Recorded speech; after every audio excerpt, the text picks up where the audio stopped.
Hello, everybody, and good morning. Thank you for joining us. My name is Barbara Marion. I coordinated the YWCA Lincoln Employee 402 program. This is why we created the Employee 402 Entrepreneurship Series. It helps individuals struggling to find or maintain employment by providing them with job readiness skills, including resume building, interview skills, interview and job clothing, time management skills, and coping skills. Just a few housekeeping rules. Please mute your phone. Try to be engaged. Keep your camera on if possible. Change your Zoom name if needed.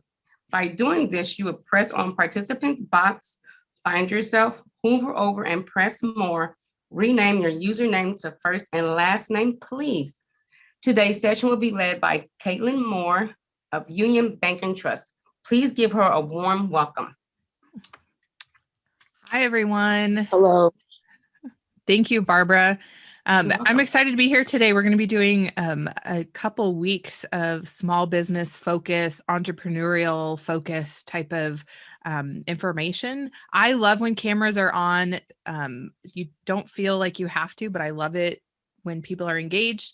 I will open up times for questions, but we do have the chat box. So feel free to put questions in the chat box. I've got it up next to me, so I'll get to those when I can, but I will space this out. So questions, feel free to ask questions when you're ready. So I'm going to hit this record. It is not recording here. There we go. Yep. Okay. So let's get started. So today we're going to focus in on small business banking. There's different components today. It's not just banking, but it's based off questions that you all have asked that you're all interested in. So there'll be a couple sections in here. And again, feel free to ask questions as we go along. One of the big questions that we get asked here at UBT when it comes to business banking, and I'm just starting off with this, is when should I open a business account? So you're an entrepreneur, you have a small, maybe even a side hustle or a small business, you're starting a business. When is it an appropriate time to open up a business account? And just for starters, a good time to do that is when you're ready to start accepting and spending money on behalf of your business. Now, there's a couple components when it comes to opening up an actual business account, a checking or a savings. You have to have certain things with you. And I'm actually going to get onto our website and show you how to look that up, all the information that you need to bring to the table. But even if you have a side hustle that you're just doing on the side and it doesn't have certain ID numbers and it's not filed as an actual business, you would not be eligible for a business account. But if you are ready for that and you have the things that you need, the time to open up a business account is when you're ready to accept payment on behalf of your business. Common business accounts that we offer and most banks offer too, and just, I'm going to bunny trail for a second here. As a UBT employee, I'm not here to talk you into anything. I don't work on the small business side. I'm not here to sell products. I'm just speaking on behalf of the bank. But generally, when we talk small business banking, most banks that do small business accounts have the same type of accounts. Maybe their terms and conditions are a little bit different. So this is more of a general overview. And if you do have questions about directly opening up an account, you can contact me and I'll get you connected with the right person. But coming back to our presentation, common business accounts or checking accounts, savings, you can get credit cards or loans in the name of the business, or merchant services like swiping a debit or credit card. So that little tab that you can plug into your phone, we offer those too with business accounts.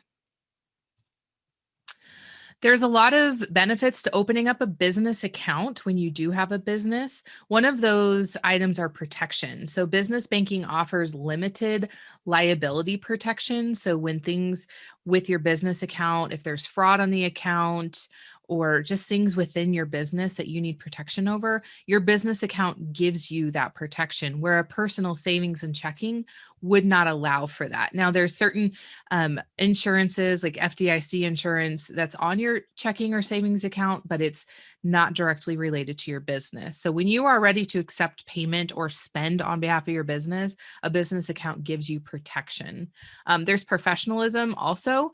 So customers are paying you as a business rather than you personally. And as a consumer, I think we can all pretty much agree that knowing that we're paying a business and not somebody that's doing something, maybe we question their business as a whole when they're just accepting payment personally. So there's a level of saying, I have a business, I'm ready to take payment, I'm selling a product, that gives you more of that professional boost within your small business.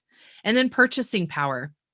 Having a business account, whether it's a loan or a credit card, it gives you the opportunity to purchase for your business where maybe you could not do that on the personal side. So if you do have a business, having the option of buying products that you're going to eventually sell within your business gives you that power, the purchasing power. Excuse me. So when you are ready to open up a business account, not only is the timing right and should be right with accepting payment or using payment, but you have to bring a couple things to the table. And most banks, if not all, are going to require these things. So the employer identification number, your EIN or social security number, this is associated with your business. So when you file to get your business license and then you file to start your business with your business name, you're going to get an EIN number. You can apply for one at irs.gov. This is a general website that you can file with our IRS. You also need your business's formation documents. And this is stuff that you'll get as you are forming the business itself. So your articles of incorporation and your bylaws, these are standard for small businesses and big businesses. So you have to bring those to the table, and also a valid driver's license. So these are things that the bank are going to need in order to open your business accounts, whether it be checking, savings, credit card, or loans.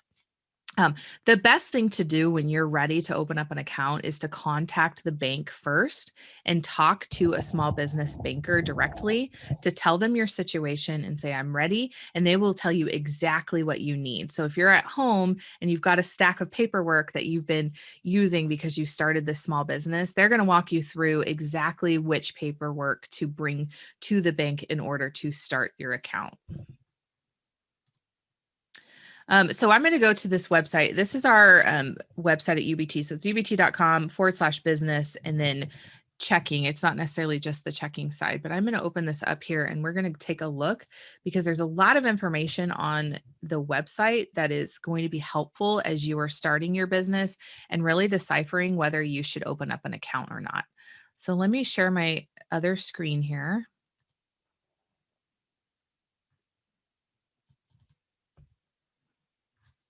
Okay, can you all see that, the website? Okay, we're good. Okay, so this is, if you go to ubt.com and you just go to business up here, the tab, you can go to small business banking, and this is what you're going to see here. So there's several types of business accounts, and typically for small entrepreneurs, you're going to start with this basic business. If you're not making tens of thousands or hundreds of thousands of dollars yet, you're going to go with that basic business account. You only need $50 to start the account, but the caveat is that you need to maintain a balance. So at least $500 needs to be averaged into your account throughout the month. So it's not saying at the end of the month you need $500 in there. It just needs to be averaged out that way. Now, a lot of times, including at UBT, if you are coming to us to open up an account through this type of situation where I'm presenting today, you've learned about us through a nonprofit that you're working with, we can actually get those fees. What's the word? We will not charge you fees for up to a year. Waived. Thank you. Waived. It's early, so sorry, my banking language isn't ready yet, but we can get those fees waived. So if you are ready to start a small business or give it some time, contact me and I'll get you connected with our business banker and we can get some of these fees waived for you to help you out throughout the year, especially that $500 fee, not fee, but if you don't keep the $500 in your account, you'll be charged an account fee.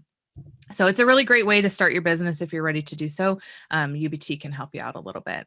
So if you hit the compare all button, you're going to see 3 different columns here, and it's just comparing each of these accounts. So if we look at the basic business account, you need a minimum of $50 to start it. But again, you need to maintain that $500. But you'll see there's a monthly fee of $12 if you don't maintain that $500 balance. And that's what we can get waived for you. So if you're just starting out and you know that you'll have $500 coming and going, but it may not average out throughout the month, let us know, because we can definitely get those fees waived as you're getting on your feet with your business. There's different things that they offer. So you'll get 250 free transactions per statement. So if you're utilizing credit card swiping mechanisms, then you won't be charged for those. And then after that, there's a small fee, because yes, when you take payment through credit cards or debit cards, anything with a card for your business, you are charged a transaction fee. And that's just a general rule. And so getting that waived and getting a certain amount for free is it's very cost effective. So it's something you want to look at. And this is all something you want to consider as you're opening up your business. If it's time, if you're not going to utilize all the things that these checking accounts can offer, if it's just not time yet, it may not be time to open up that checking account. You'll get the e-statements. They're free. So that's online statements, which is nice. Save some paper, save a stamp, and you'll always have online access. So logging onto UBT Go gives you the opportunity to check your business account. And you don't have to have a checking or savings account with UBT in order to start a business account. I get that question a lot. You never have to do that. You could bank with a completely other bank in order to start a small business account. And that's usually true for most accounts. So one of the questions we got, so when you get these fees waived, will you have to pay for those fees later or in the future? No, you don't. So they're a monthly transaction fee if you don't keep that $500 balance, and you'll see it charged and then put back. So they just do that for the first year. And also, does it mean that before opening up an actual business account, you would want to start selling products first? Well, that's a great question. So should I be selling products first in order to get the checking account? That's really up to you. That's a timing thing. If you're ready to start selling products and take payment, it might be a good time to open up the account so you can take payments. Some people wait until they've got a good customer base before they open up that account, but sometimes we need the accountability of a business checking account in order to take payments, to file our taxes, and things like that. So if it's becoming more than just a side hustle, it might be a really good idea to open up that account. But that's really a timing question for you personally, which you don't have to, there's no rule to say yes or no. That's a great question. Thank you for asking it. So as you build your business and it gets bigger, you can upgrade your accounts to various things. But this is the type of situation when you're looking at these accounts online. If something appeals to you, call a small business banker first and see if that's the right move for you at this time within your small business. So we do have those. There's really great things on this website on just the main page, like what you'll need to open up your checking account. We've talked a little bit about that, like your trade name, your EIN number, things like that. So these are things that you will need to bring to the table. So there's some really good there's some really good information on this page if you're just looking. And one of the things that I know UBT even suggests, and our small business banker, Stephanie Dinger, who couldn't be here today, but she even suggests shop around to find the best account for you, because ultimately you want to be charged the least amount of money for your account when you are starting out, because you're not likely to make a whole lot of money. Your goals are to make more and more money, but when you're starting out, if you're not making the money that you want to, find an account that's going to work within what you're doing to charge you the least amount of money, where you can utilize it the best to your ability without these little small fees here and there. So call UBT, call other banks within the area in which you live, and just compare. It's always a good thing to compare and shop around, which you probably won't hear a lot of banks tell you that, but we're not in the business of making money off of people that are starting businesses. That's not what we want to do. We don't want to take advantage of our customers.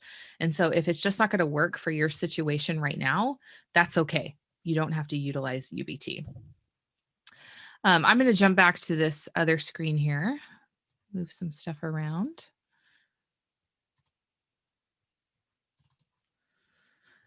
Okay, so let's keep going on here. All right, interest rates. When you are considering even your account or loans, especially in the loan area, so you want to open up a business account and get a loan to buy product and that you're selling or whatever it is that you're going to be utilizing your small business loan for, you need to consider interest rates. And this was a question that we got from you guys about what we need to know when we're starting a small business. And this is just a general rule when it comes to interest rates. So anytime you take out a loan or you're opening up an account, there's going to be some sort of interest rate, a credit card, some sort of interest rate involved. And there's two types of interest rates. There's a fixed and a variable. And a fixed is the best, always the best. A fixed rate means the bank is going to tell you from day one how much you will be charged in interest rate. So right now, for example, I just bought my house. So I got the interest rate that I locked myself into, I think was 2.5%. So that's what they're charging me until the end of my loan. And I always know what my payment is going to be because I'm paying a set amount for my mortgage and a fixed interest rate that comes with that. It's never going to change. Now, a variable rate will change on you. It changes monthly, every 3 to 6 months, depending on where the bank is getting their rate change from. There's various places around the world that banks around the world utilize as their main source to decide what their interest rate is going to be. Then that's where your variable rate changes. So the appeal of a variable rate when applying for anything, and I'm thinking student loans or a regular loan, the thing with a variable rate, and this is how people draw you in, is that oftentimes that variable rate will be really low for the first couple months. Oftentimes it could be 6 months. So the fixed rate amount could be 2.5, but your variable rate to start could be 1.5. And that's very appealing to be able to pay less. But once that introductory period is ended, so 3, 6 months, whatever that period of time is, your rate is now going to fluctuate. So variable rate offers will often give you a promotional period where you know that it's only 1.5 or whatever the rate is. But after that time, it's going to fluctuate, and it can fluctuate drastically. I know right now rates are just low. They are starting to go up just across the board, just with the market fluctuations and things like that. So the variable rate can be very appealing, especially when you're starting a business or just getting a loan. You're starting out, money's not coming in as you want it to be. Variable rates can definitely be in your favor, but you just need to know that it will change over time. So if you're going in to take a variable rate on your loan, you need to ask the questions about where they're getting their rate change from. I know there's one in Great Britain that is used by a lot of US banks. It kind of dictates what the interest rate is going to be. You need to ask where it's coming from and why, how they change their rates, because it could be a major fluctuation, especially if the rate is coming from overseas, their market is different, and then the bank here would reflect that. You also need to ask how long your introductory rate is going to be. So if it's going to help you out for the first 6 months, great, that's awesome. But after that, what is the difference that rate can change? Could it start at 6% and end up at 20, or can it start at 6 and only go up to 10? And maybe that's something you could do. So you need to ask those questions so that you are educated, because in the long run, a fixed rate that's a little bit higher to start with may be in your favor, because you always know I'm going to pay back this amount every single month, and that's not going to change. So you need to know these things. So this is across the board for anything, whether it's credit cards, loans, student loans, mortgages, anything that you're getting a loan amount for, you're going to have an interest rate or an APR. You might see it said like that. Your annual percentage rate, that all has to do with your interest rates, and they will be either fixed or variable. And you might be offered both that you can take at that time. Any questions so far? I know we had some in the chat box we addressed, but anything on interest rates?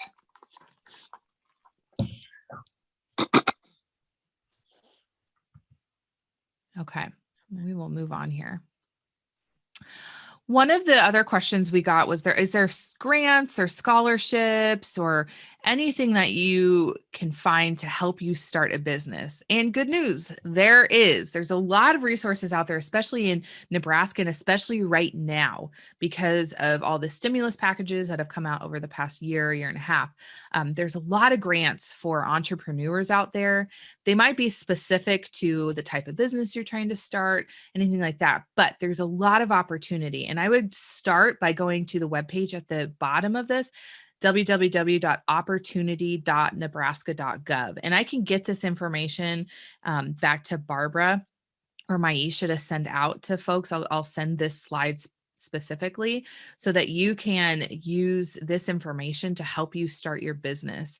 Now, grants may be small, they may be huge, it may be industry related. So if you're starting something in particular industry of need, I know there's a lot of grants if you're doing things with nonprofits or with folks that are low to moderate income, if you're offering a business, things like that. So there's various reasons why you could get grants for your business, but it's worth looking into, and it's worth looking into all the time because you may not be eligible now, but you could be later, or you're eligible now, but you won't be later. So you got to take advantage of it when you're starting the business. So these are definitely some places to look at. I know Nebraska Department of Economic Development, there's a gentleman there that I use for a lot of networking. He just knows everything. His name is Brian Seck. He's amazing. And if you, I could put his information in what I send out. But if you have questions about, hey, I am looking into this sort of business, do you have any networking people that can talk to me about this?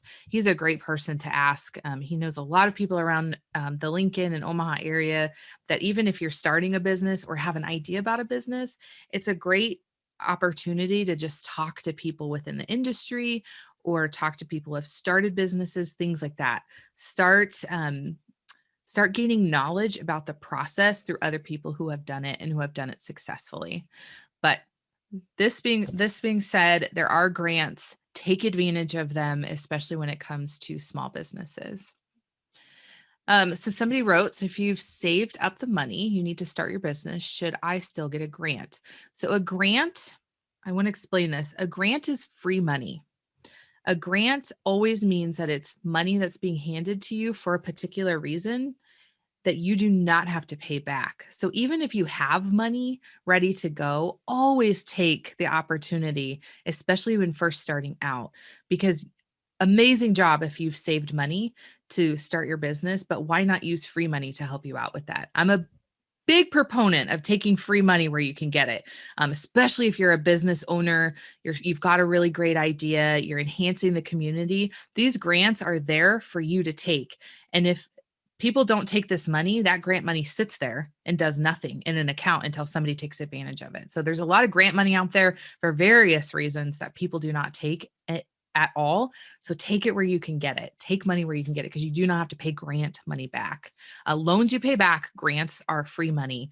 They usually have a lot of stipulations. So you have to meet certain requirements in order to be eligible for them, but take them where you can get it.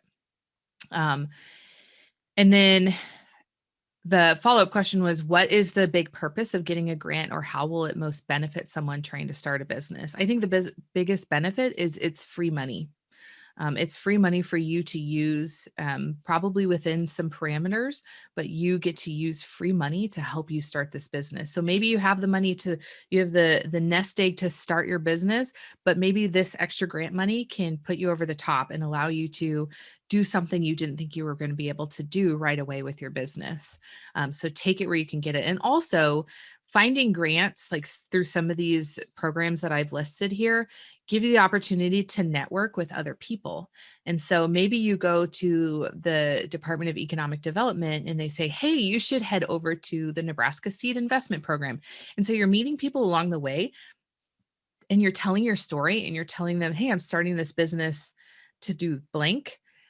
They'll be able to help network. And networking is very key when it comes to small businesses because that's where growth comes from. It's where business comes from. So looking into grants, getting out in the community and figuring out who can help me, who can enhance my product, who can help me grow my business, that's going to be a huge benefit to someone who's just starting out. I hope that answers your question. It's really great questions. Um, we're going to shift into credit and how this affects you as a small business owner. So before I do that, I want to open it up for any questions that we've had about grants or just starting up your accounts. I know we kind of dove right into the starting a business account, but we get a lot of questions about that. And I think people get very excited about having a small business account to be able to utilize funds coming in and going out. So is there any other questions that I can answer for anybody? And no question is a bad question because you're probably not the only one thinking about it. So we have to start somewhere. So asking questions is really key. With the grant, is there a cap? Um,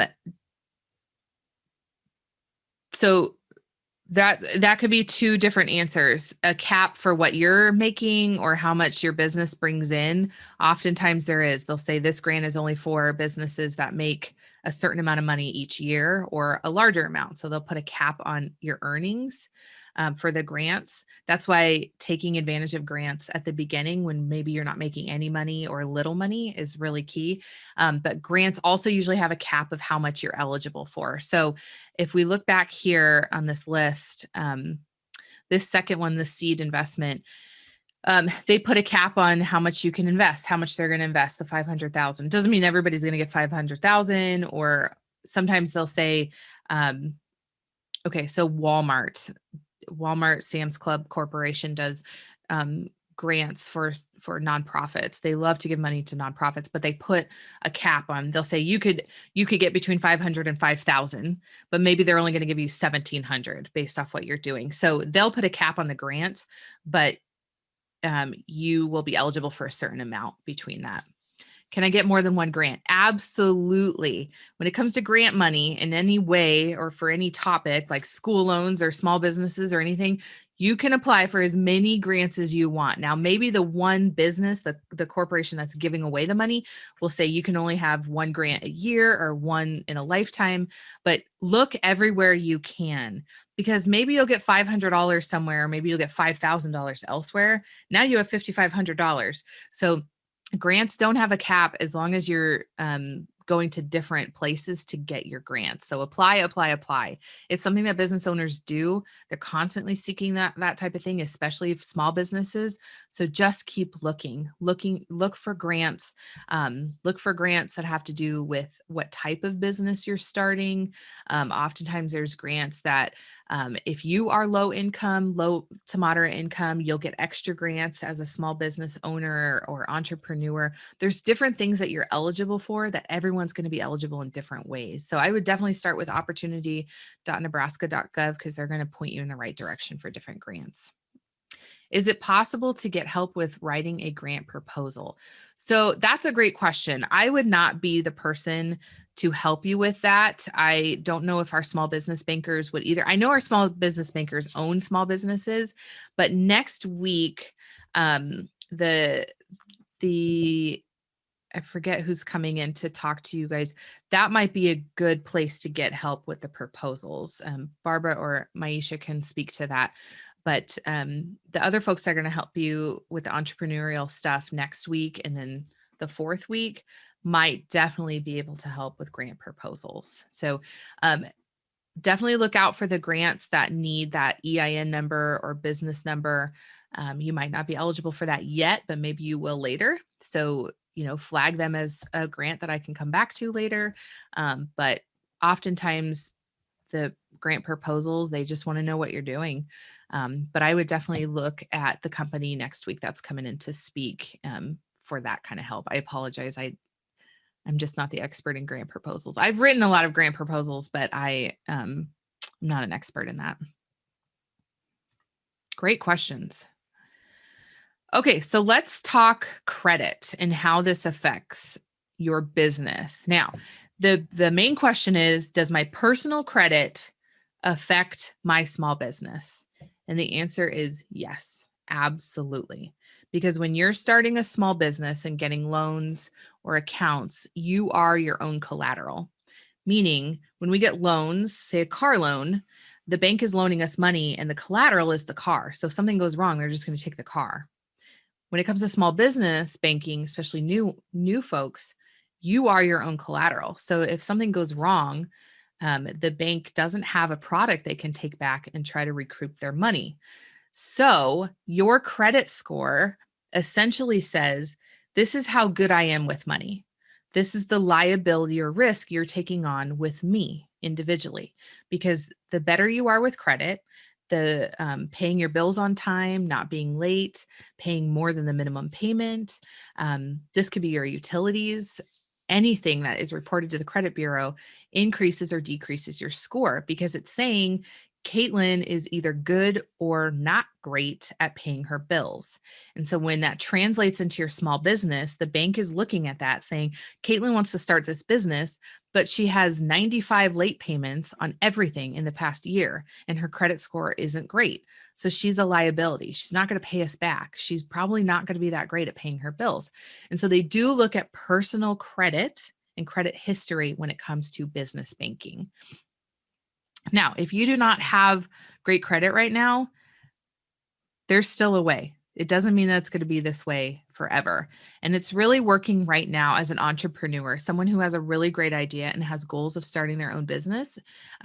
Start now with good credit habits. This is going to be very, very important. So we're going to talk about how to establish credit and how to increase credit on a personal level. This has nothing to do with business banking, but the habits that you have now with your credit will translate into your opportunity as a small business, and the opportunities that you get for loans, credit cards, because you could get a credit card as a small business, but maybe your available funds are not that low. So maybe you need 100,000, but you're only going to get 10,000 because your credit's not great. So there's still maybe an opportunity with lower credit, but it's not as good as you need it to be. So it's really key to start now with credit. And I will talk about timelines when it comes to credit as we go through this presentation.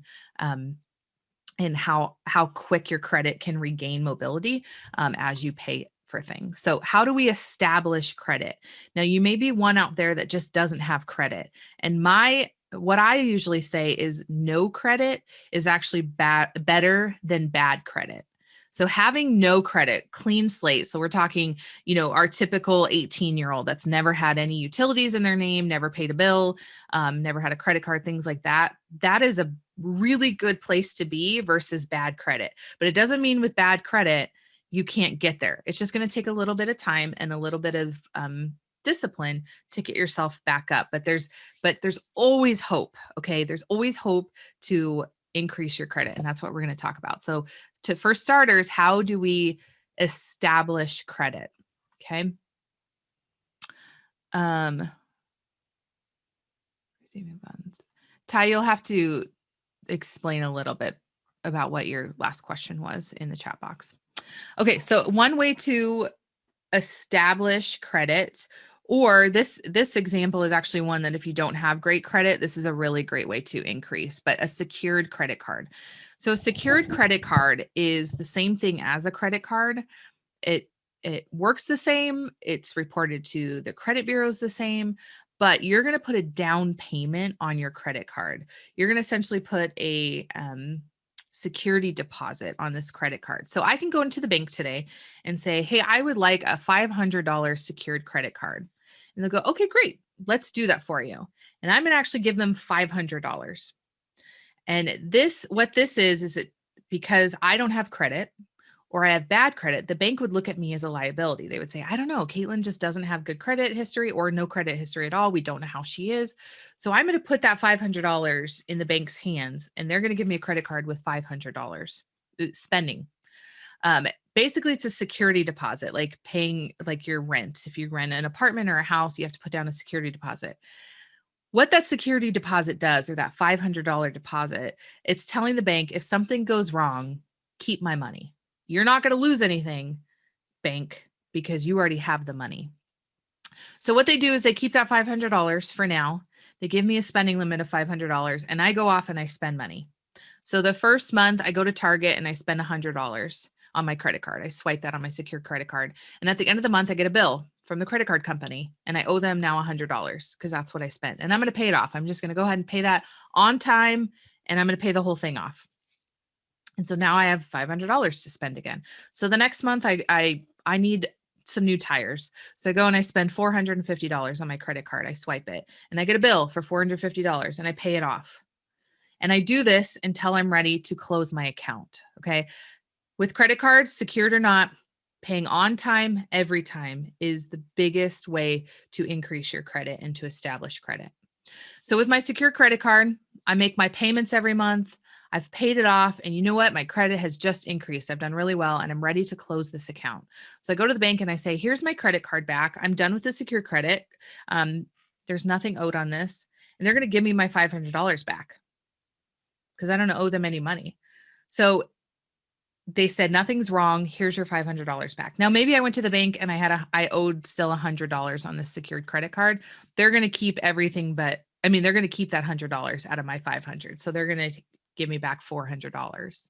So there's no risk involved. The bank doesn't lose anything. And your spending limit is only as much as you've put down. So there's people that come in and get a $500 card or a $2,000 card, whatever they have the cash to do.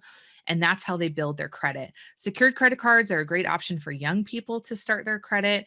Because again, you don't need credit to get a secured credit card, but you're building healthy habits and everything's reported to the credit bureau just as a regular credit card would be. So this is a great way, even if you have bad credit, to regain some points on your credit. So I would highly suggest this. And UBT offers them. Not every bank offers a secured credit card. UBT does, which is great. And you can sign up for it online.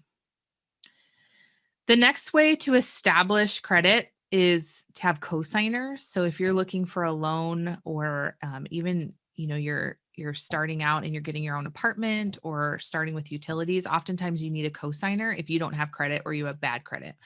A co-signer would be someone with healthy credit that's willing to put their name on whatever you're asking them to. Now, a co-signer is still as liable for the debt as you are. So if I take out a loan for $20,000 to buy a car and I need a co-signer, so I have a friend, I'll say Jessica, my best friend, Jessica, she comes in and she co-signs on my loan. If I don't pay back that $20,000, her name's on the loan, so she has to pay it back. It is her loan too. As a co-signer, it's your loan. So this is not always a good thing. If I was asked to co-sign a loan on anyone except maybe my immediate family, I would probably say no, because I don't know how their spending habits are. I don't know how their budget is. I don't know if they're good with money. And I don't want to be stuck with the bill. So co-signing is kind of a scary, risky thing. Now, if you need a co-signer, that's a healthy way to get the loan that you need or the credit card that you need to help build healthy habits to build up your credit. But you're asking the person a lot. And I would just caution anyone who's been asked to co-sign a loan or co-sign for anything, be very, very careful when you co-sign for someone else, because you are responsible for their for that loan if they do not pay for it. So you need to be careful with that. But co-signers are a good way if you are trying to build credit. If somebody is willing to basically vouch for you and say, yeah, I'll co-sign for Caitlin. She needs some help with her credit and I'm going to do that for her. That's one way to do it. Any questions so far? Okay. There's a question in the chat box. With the personal credit, is it tied to a business credit with wanting to receive funds from the bank, micro lenders, SBA?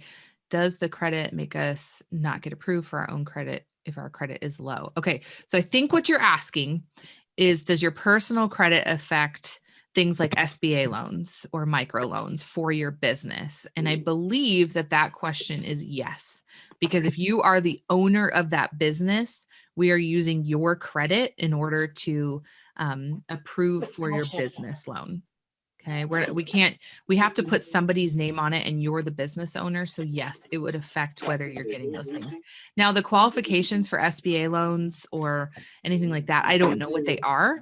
So you could have good credit, which is lower. I'm not sure exactly what the qualifications are. So if you're planning on getting a micro loan or an SBA loan, I would ask the lender what their qualifications are for that. So somebody is on, oh, mute. There we go.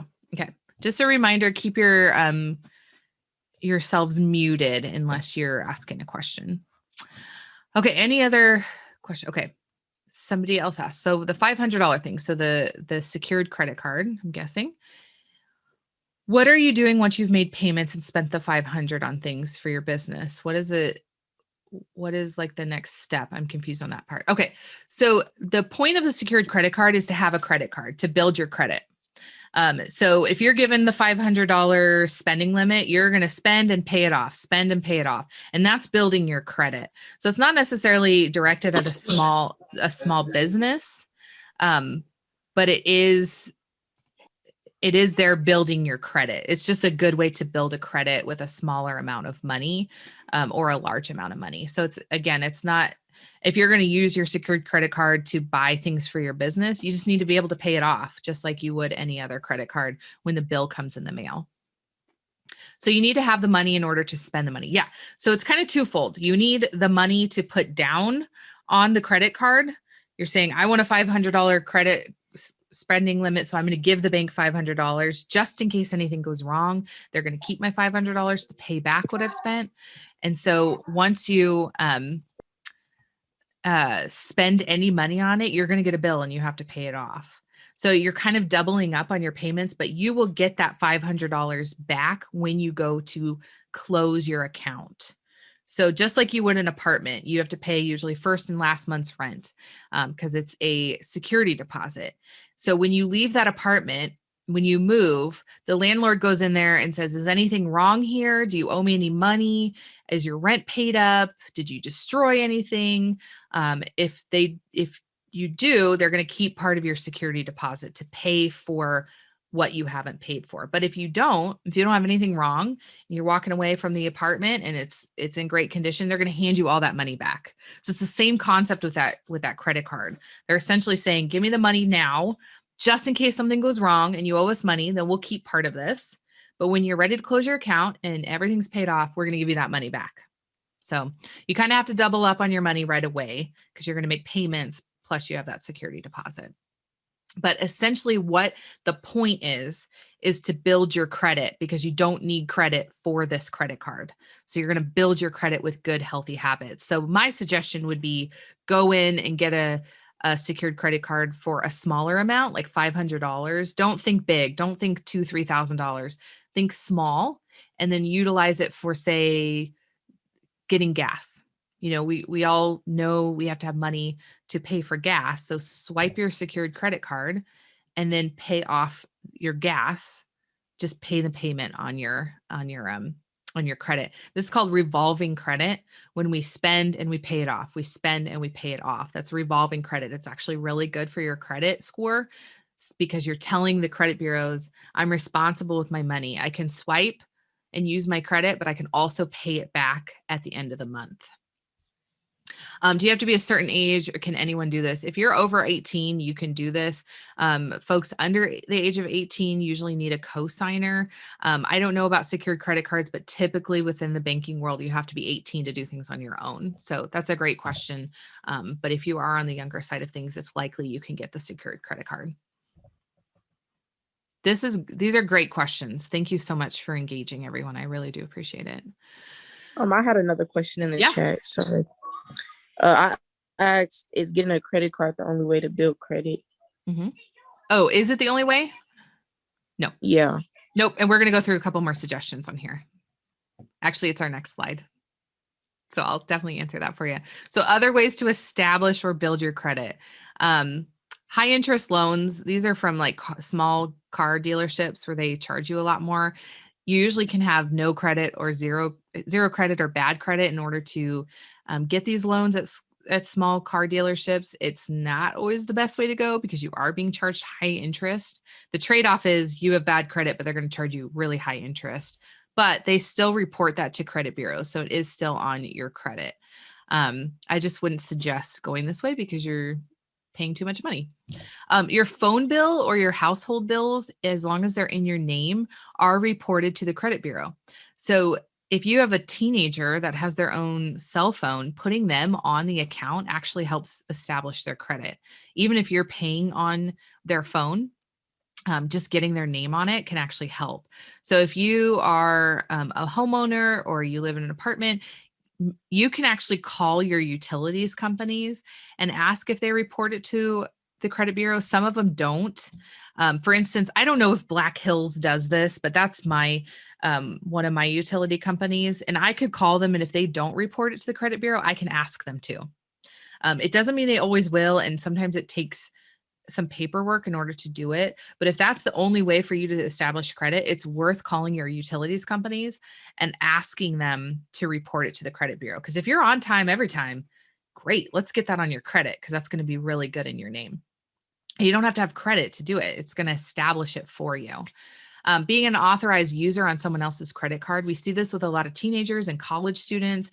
The parent has the credit card, but so I could authorize my son to be a user with my credit card. So he gets a credit card in his name, but it's my account.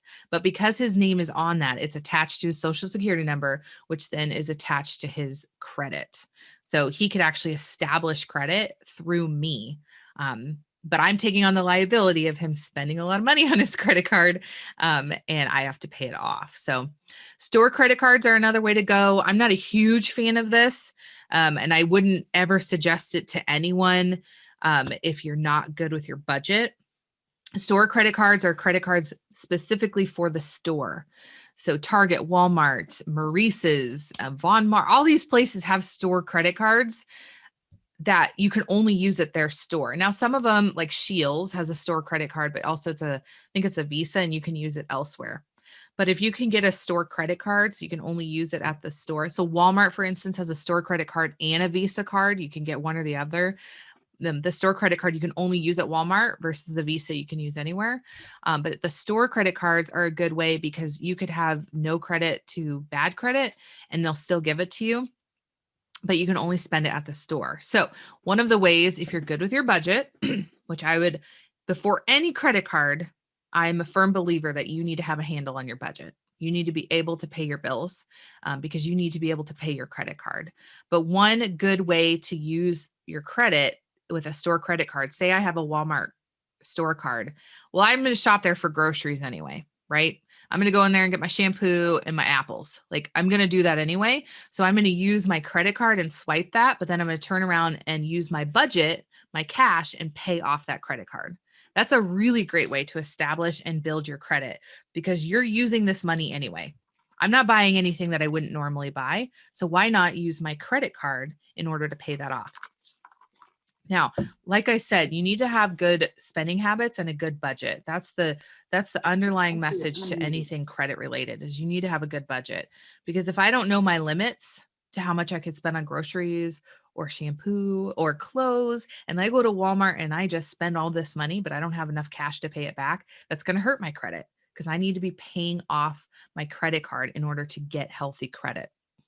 But store credit cards are a really great way, but I would highly suggest if you're going to go this route, pick one store that you go to the most that has a store credit card. So we're thinking grocery stores. So Walmart, Target, those type of places that offer the store credit card that you're there anyway. Don't do it for something like, I'm not a fan of people getting store credit cards at clothing stores. Sure, we shop there, but do we shop there every month or every week? No, we don't. We typically don't. So if you're trying to establish your credit or increase it and you're going to go this route, be safe and responsible and do it at a store you go to anyway. Secured loans, that's essentially the same thing as what we talked about with that secured credit card. You're putting some cash down to get the loan. And the only reason you're doing that is to get the credit, to earn the credit with it. So secured loans, they're on the website. You can look up kind of the stipulations for that. But it takes the liability off the bank and it's reported to the credit bureau. So all these things, the thing about them is that people are reporting your habits to the credit bureau, which is then increasing or decreasing your credit. So we want healthy spending habits And those things are being reported to the credit bureau every month. And so if I'm paying my bills on time every time, the credit bureau is going to look at that and go, oh, she can have higher credit because she's not a liability. She's not a risk. She's pretty good with her money. And then the last one, getting your bills on your credit report. That's rare. Like I said, with household utilities, it's harder. You have to really talk to the right person to get that done, but it's worth it, especially if you don't have a credit card or don't have a loan or you're not eligible. There's other things like your phone bill that definitely are reported to the credit bureau. So you may have credit and you may not realize it, even if you don't have a credit card. Okay, so somebody asked the question. So I bought my own phone and I pay for it every month, but my phone person said that if I miss a payment, it wouldn't have anything to do with my credit or affect it in any way. Depends on the phone company. If you're using a big phone company, it does. Well, the phone company said that if I miss a payment, it wouldn't have anything to do with the credit. It does. It really does, especially if it's consistent or you missed a payment and didn't pay it off. Sometimes there's a missed payment grace period. So you have an extra 30 days to pay something off before they report it or it goes to collections. Maybe there's a process. I know for UBT with loans, it takes 60 days to report it to the credit bureau. So they may be right where if you miss a payment, it's not going to go on your credit right away because there's a grace period. But if you never paid that payment or you never paid your bill, then it's going to show up on your credit report. But yes, those type of things are on your credit. They really are. Great questions. Okay, so how can I increase my credit score? So besides the things that we've talked about, all of those things you can establish or increase your credit with. One of the big things that you need to do if you have established credit, even if it's bad credit, but just you have a credit score out there, you need to be pulling your credit report every year. So what this is you can go to one of the three main credit bureaus, Equifax, TransUnion, or Experian, and you can request for free to get what's called a hard copy of your credit report. Anything and everything from the life of your credit, so since it was established until the present time, is going to be on this credit report. So if there was fraud, if there's collections, it'll show you things that you've paid off, any credits that you have open, all the bills you're paying. It's going to show everything. And you need to look through that to make sure everything is correct. If there's current things on your credit report that don't belong to you, you need to call Equifax, Experian, or TransUnion back and file a report because they're going to fix it for you. So those who have fraud on your credit, those companies are there to help you. They are supposed to help you.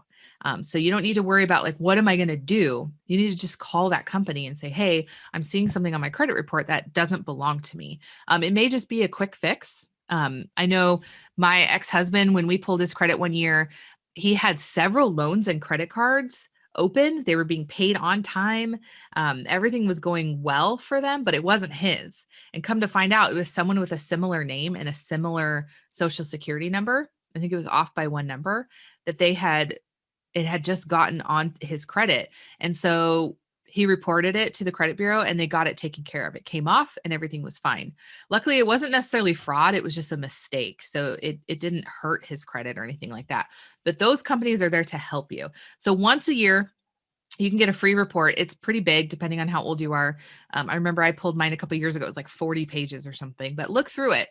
You want to make sure everything is there that's yours. And you also may find that there's things on there you forgot about.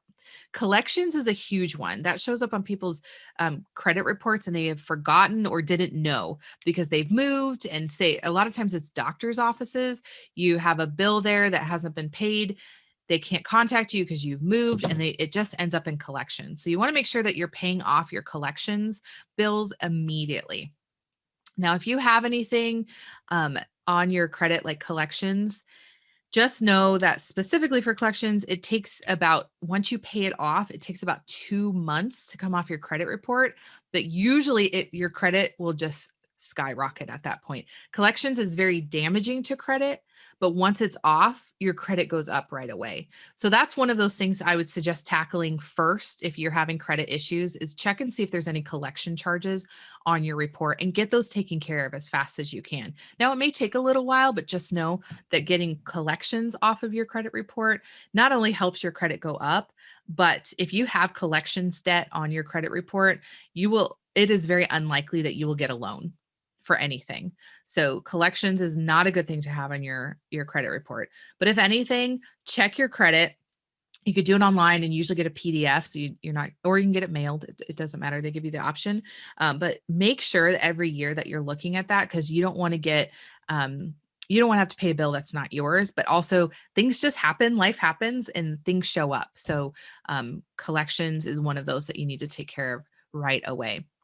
I'm getting a lot of questions about the credit. So are there people you can talk to about budgeting to build your credit? Yes, me. And I'll talk about that at the end, like where you need to begin and where to start to get your credit up. Absolutely. I can absolutely help you with that. I will talk about that at the end, how I can help. Hospital bills or things like that. What is the worst that can damage your credit?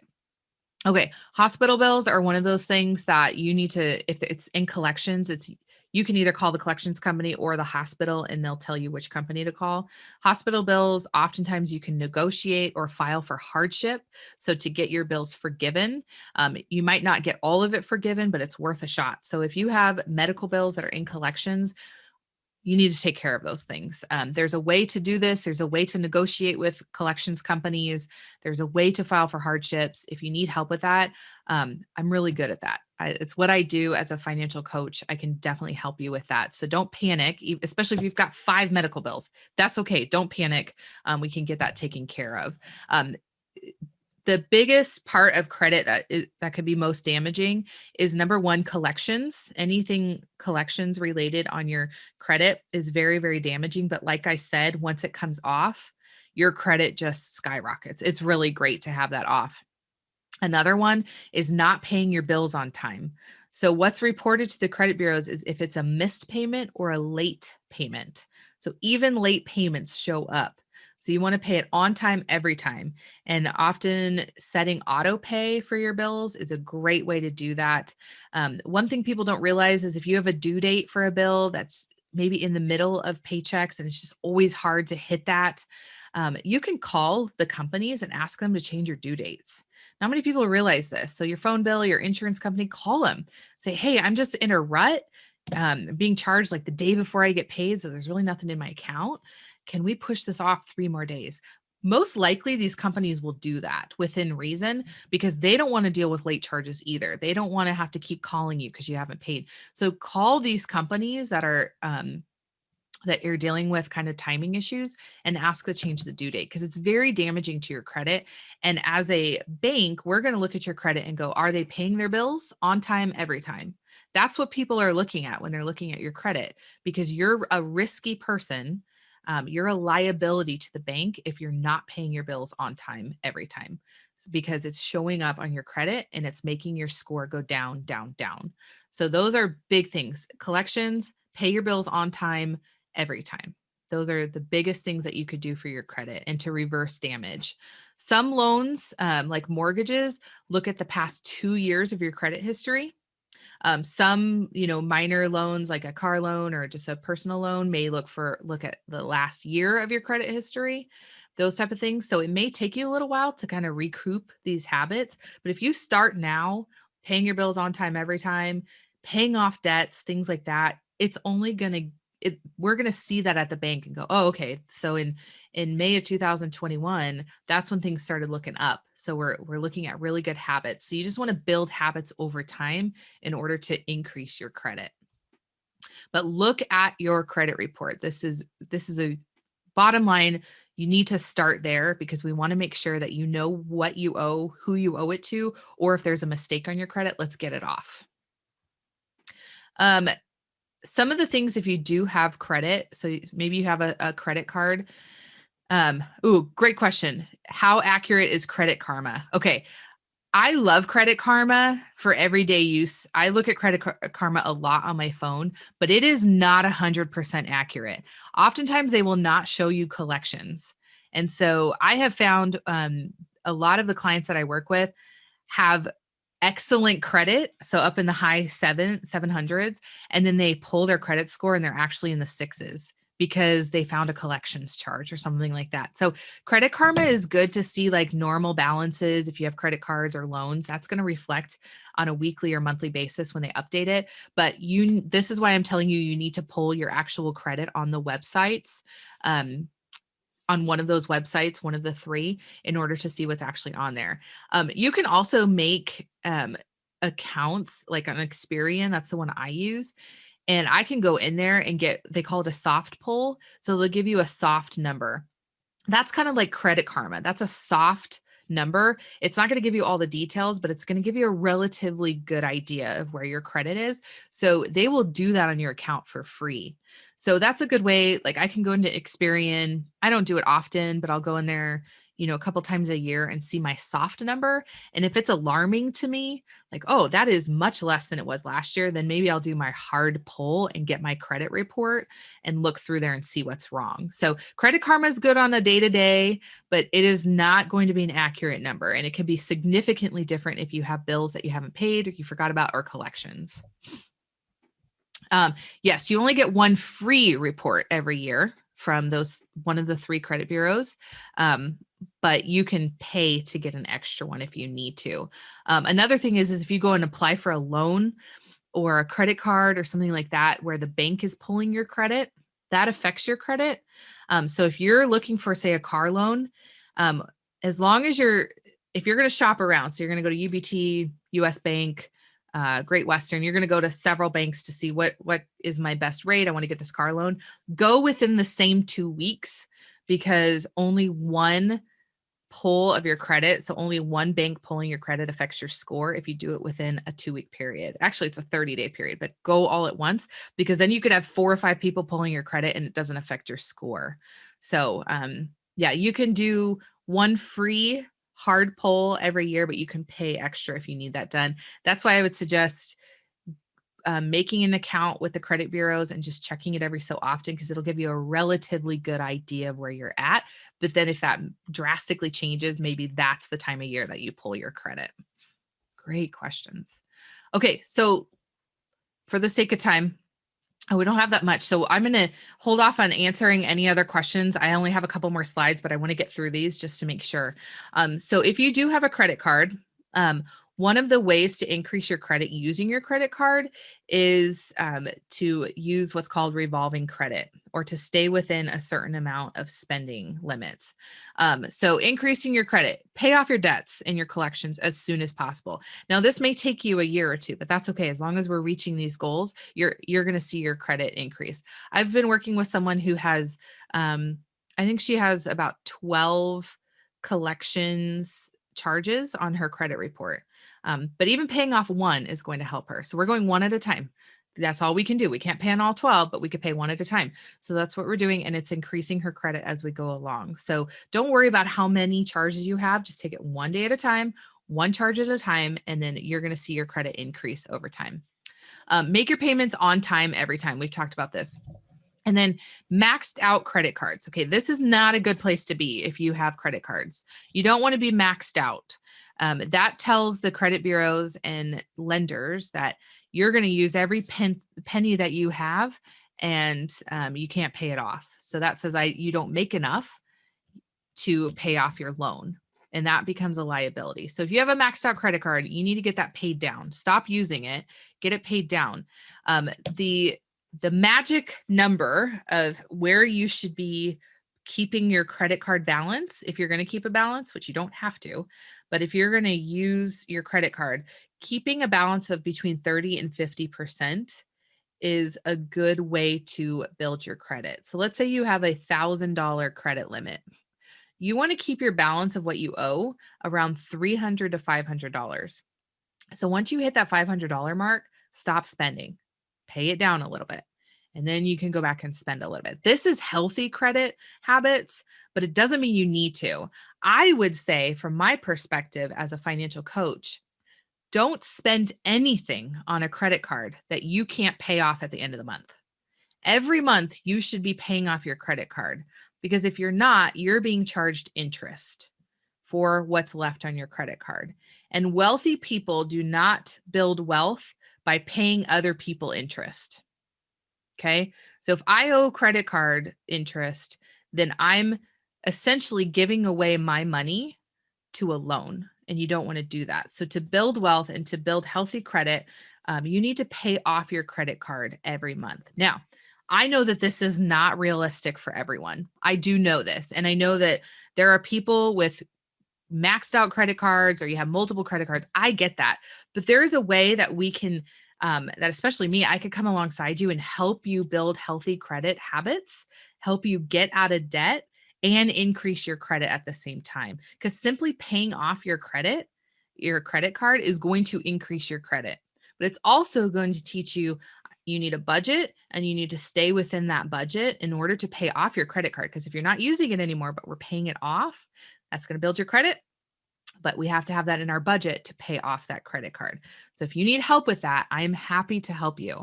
And I'll explain at the end how I do that. But if you have credit cards, I'm not shaming you. That is just the American way of doing life, is through credit cards. But a healthy credit card user pays off their balance at the end of the month. So if we can get you there, let's get you there. It may take a year or two, but let's get you to the point where you're using credit to help your credit score, but also help your small business and a bank's willingness to give you money, to loan you money, to give you a small business credit card, things like that. All of your habits now in your personal life are going to be your habits in your business life. And so we need to start at home with your personal spending habits in order to get you to a place where we know your small business is going to be successful because you have really good spending habits and really good credit habits. So this was my example of what that looks like. I'm not going to go into the numbers here. I feel like I've talked a lot. Increasing your credit score does take time. I keep saying, like, it might take you a year or two to get to this place. That's okay. It took you this long to get where you are. It's going to take that long to get you out of it, but hopefully a lot less time. I was a big credit card user in college. I didn't have parents that paid my way. I used student loans to live off of, but I also used my credit card. And when I got married and out of college, I had a lot of credit card debt. And it took us a long time to get rid of that credit card debt, because what I did with 5-7 years of credit card spending, it took me the same amount of time, a little bit less, to pay it off. So just know that it takes time. The biggest part is to have a healthy budget, which we didn't. That's why it took us so long. But a healthy budget allows you wiggle room so that you could pay extra on your credit card. We're not just paying the minimum balance, we're paying extra. And during that time that you're paying off your credit card balance or balances, you're increasing your credit. If you could pay extra every month, even if it's $5, $10, anything extra that goes towards the balance, not the interest, is going to help your credit score. So it does take time. So do what you can when you can. That's kind of my mantra in my coaching practice is do what you can when you can. Sometimes you can pay extra, sometimes you can't. If you want to get your debt paid off in a year, but it takes a year and a half, that's okay. It's totally fine. We're going to do this on your time and within your budget. Everyone is different. There's no wrong or right way to do this. The goal would be is I want to start a business, and so I need healthy credit to do so. And so how do I get to that point? And so that's what a healthy budget's going to do for you. Closing credit cards, I get questions about this. Closing credit cards will lower your credit score, but it will bounce back in about 3 to 6 months. So if you are the type of person that cannot handle having a credit card because you don't have healthy spending limits, boundaries, then you need to close your credit card. Yes, you're going to see your credit score drop. It'll come back. I promise you it will come back. So don't worry at the initial start. It will come back. And if you think of it this way, if I have bad spending habits and I'm using a credit card, my credit score is going to be lower anyway, and I'm going to have debt. So if I could just close these cards, then maybe I won't have as bad of credit, and it will bounce back because you don't have the debt anymore. So some important things to realize when it comes to credit spending. You need to be making current payments on time, every time. Start now. If you don't have that habit, start now. It's never too late. Do not sign up for any more credit cards, especially when we're trying to increase our credit. We need to work with what we have. So don't think that taking on more credit cards is going to help. Even if you're in this mindset, but I'm going to open up this credit card, but I'm not going to use it. Oftentimes that doesn't work. So we want to make sure we need to self-reflect and say, what can I handle? Some people can, some people can't, but it's really not going to help you in the end to have all these open credit cards that you're not using. There are theories out there that say it will, but it's better to just have really good credit with maybe one credit card than a bunch of credit cards with bad credit.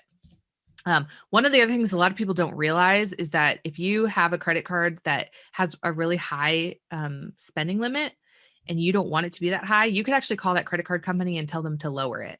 They don't want you to, because they want you to spend a bunch of money so they could charge you interest. But you can actually say, you know what, $1,000 is way too much for me. Can you lower this to $500?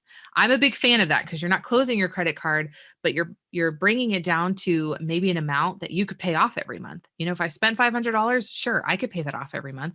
Maybe you got to knock it down to $250, whatever that takes. But you're not closing your card, but now you can do that revolving credit where you spend some paid off, spend some paid off, and that's going to help your credit in the end. Another reminder, pay off your debt as soon as you can. There is a way to pay off debt. Okay. That's with a healthy budget. And if you don't know how to budget, this is where I come in. Okay. I am a financial coach. My job is doing financial literacy. It's teaching, but part of it is actually meeting with people one-on-one for a series of, say, several months if we need to. I actually have an appointment with somebody on the phone today. We're going to talk on Monday. And what I do is I help you build budgets and help you see your debt pay off. So if you have debt that you want to pay off, what I'm going to do is I'm going to ask you, we're going to fill out a budget. We're going to figure out where your money's going. Groceries, kids, if you have kids, what are we spending our money on every month? Every single dollar, we're going to account for that. And then we're going to look at all your debt and we're going to talk about, I need to know due dates and minimum payments because we're going to start paying off your debt. I will give you some suggestions. You don't have to take them. This is all your goal. So if you say, I have all this debt and I want it paid off in a year, we're going to figure it out. If you say, I have all this debt and I just want to be debt free in the next 5 years, we're going to do that. You get to decide how this looks. I can't tell you what to do. You have to buy into this, meaning you have to be okay with it because it's your money. I never charge you to do this with me. It's part of my job. The bank pays me. You do not pay me. And you do not have to be a UBT customer to use me in this way. So we can meet in person. I often meet at coffee shops. I'll buy you coffee. We can meet over Zoom. But you can call me or email me and we can get this rolling for you. So if you're really motivated to start that small business, but maybe you don't have healthy spending limits or boundaries, or you just don't have a budget, let's get you in a place where you understand where your money is coming and going so that you have the power over your money, so that you can have a power over your small business. Because I want to see you succeed in that way, that it starts with a healthy budget and it starts with healthy credit habits. So feel free to utilize me. I do not sell bank products. I do not say, oh, you need this checking, savings, whatever. I do not do that. I don't know how to do that. I don't have access to that. My job is simply to figure out your budget and to help you understand how to have healthy spending habits so that you can have that small business, so you can have financial success. I don't work with people that have hundreds and thousands of dollars to spend. I'm not a financial advisor. I don't tell people where to spend their money. I actually help you just break even so that every month you could say, I know where my money went and I have power over that and I'm getting out of debt. So that's my job. So feel free to reach out to me for some financial coaching and I'll tell you more about how we do this and how to go about doing it. Okay, so that's the end of this, but I'm going to take some of these questions. I know in the chat box, we've had a couple questions, so I want to answer those, but feel free to chime in if you have some more. Okay. Can you make payments on collections to build credit? Like a payment plan if someone is needed, full payments, hospital bills. Okay, so collections isn't going to help build your credit, but getting collections off of your credit is going to help you build your credit. Right now, your collections charges are reported on your credit report and they are lowering your credit score. I promise you 100%. The second those went on your credit report, your score went down. So getting those off is going to help your credit score. So payment plans, paying off collections is going to be a really good idea.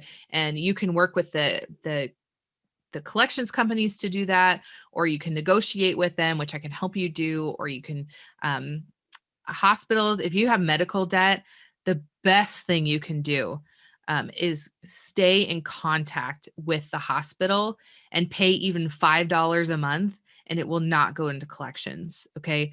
I know that hospital bills, especially around Lincoln, they'll send you the bill and they'll say, you can go on a payment plan and you can pay this much a month. If you pay anything, they will likely not send it to collection. So if you know you've got a medical bill coming down the line and you can't pay it off, just pay something and continue to contact the hospital so that it doesn't end up in collections, because collections just turns into a messy, messy thing. So stay out of collections. But yeah, so it's not going to build your credit, but getting collections off of your credit is going to help build your credit. How can we build our business credit? That's a great question. I am not the one to answer that. So I am going to send with this information to Barbara or Maisha. I will send the contact of our business banker, Stephanie Dinger. So she's the one, if you were ready to start an account, she's the one to contact. But she's also the one to contact if you say, I'm going to start a business. Tell me a little bit more about what I need.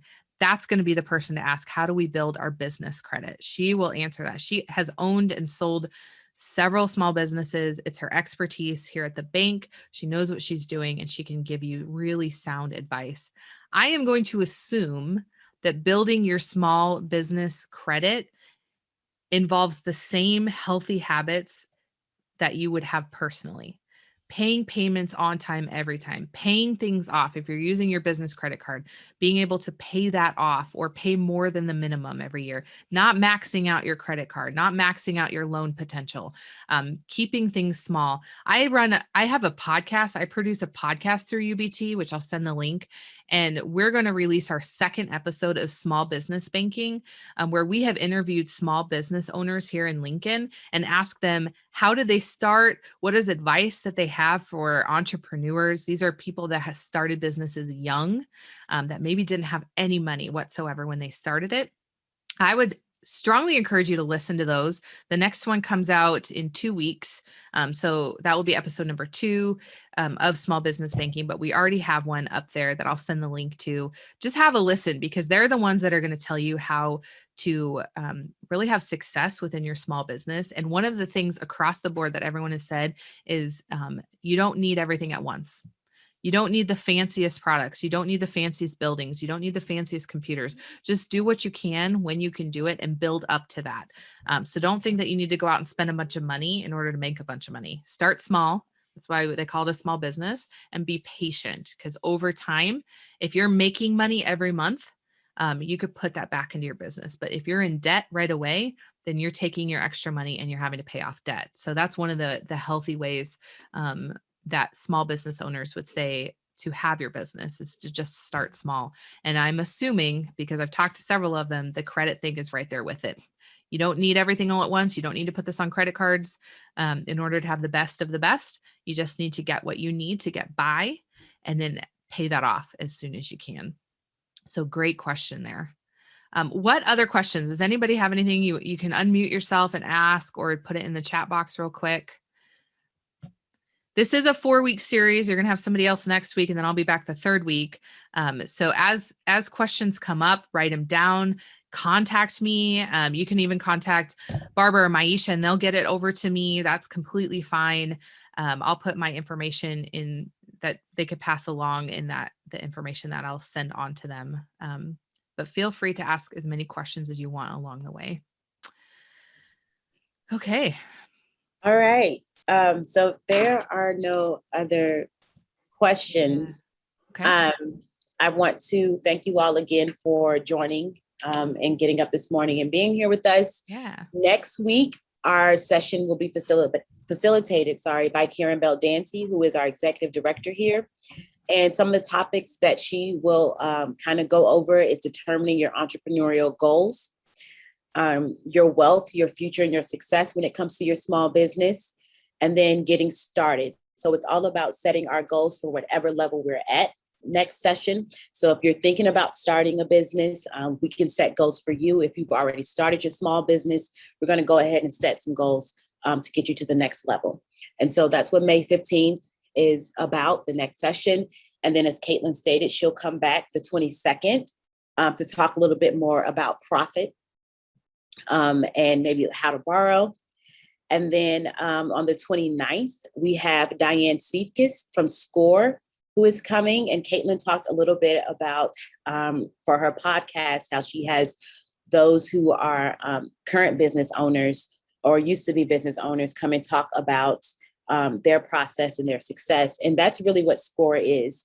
It's some retired business owners who give their time to coach up and coming business owners and small business owners. So we're going to have Diane Siefkes come and talk more about marketing for your business, networking for your business, and give you some tips on strategic business planning. And that we want to have in person because it has to do with networking. And so for those of you who can attend in person, we'd love for you to be here. But for those who cannot, because you're in maybe another city in Omaha, we'll still have it streamed for you. That last week sounds like it can answer a lot of questions that we got today. So that's going to be a good one. All right. Well, thank you so much for having me today. Appreciate it.